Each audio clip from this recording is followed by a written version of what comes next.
बहुत कमजोर, लेकिन जब किसान आंदोलन छेड़े और जो जो लोग वहां पर गए रहे होंगे तमाम 4-5 बॉर्डर पर, 6 बॉर्डर पर, जिसमें कि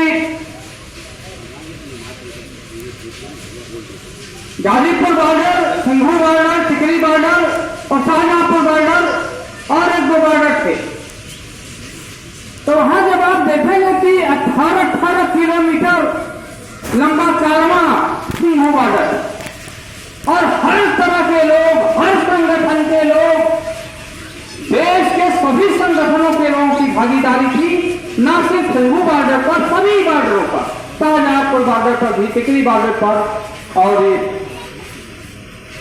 गाजीपुर बॉर्डर पर। तो मित्रों, मैं कहना चाहता हूं कि जब आपके अंदर आप ऐसे देखने में तनहा लगते हो, हम देखने में तनहा लगते हैं, लेकिन जब ठान लेंगे तो जो हमारे अंदर छुपी हुई ताकत है वो सामने आ जाएगी, जिसका जिक्र भी हुआ कि हमारे अंदर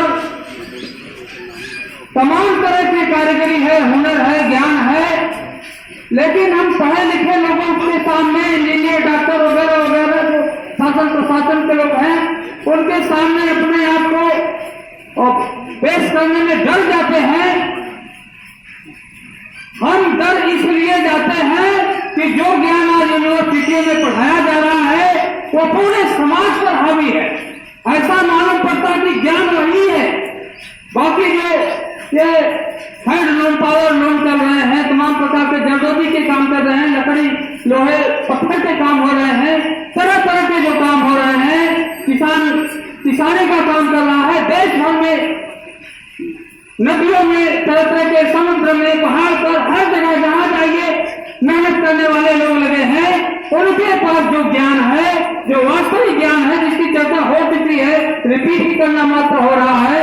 मित्रों, वास्तविक ज्ञान आपके पास, हमारे पास है। इसका हम अपने शब्दों में, अपने ढंग से यह मानते हुए कि इंसाफ हमारे साथ है, मेहनत करने वाले हम हैं। तो ये जो दिल्ली की भी लड़ाई हुई, आपने देखा होगा कि न्याय, त्याग, भाईचारा उससे समाहित था।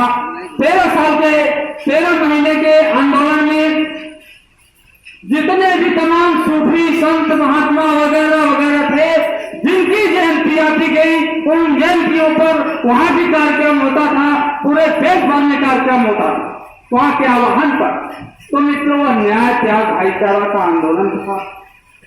यह बात जो मैं कई दिनों से बुनकर बस्तियों में घूम रहा हूँ, यह बात सामने आ रही है कि आमदनी बहुत कम है।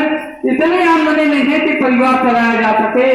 तो देश के सामने एक बड़ा सवाल खड़ा है कि किसी भी तरह के मेहनत करने वाले की आमदनी क्या होनी चाहिए।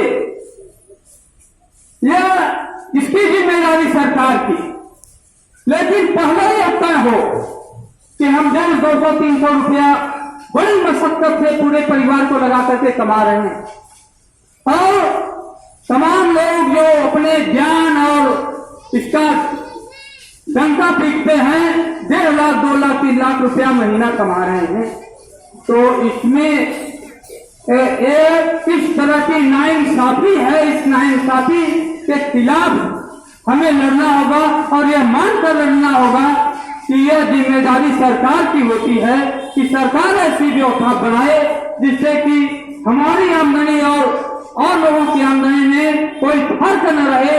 इस देश के सभी लोग समान नागरिक हैं, किसी की नागरिकता दोयम दर्जे की नहीं है, लेकिन और तमाम मामलों में हम देखें तो सब दोयम दर्जे का है। तो इस नाइंसाफी के खिलाफ हम सभी को लामबंद होना पड़ेगा। बहुत बहुत शुक्रिया।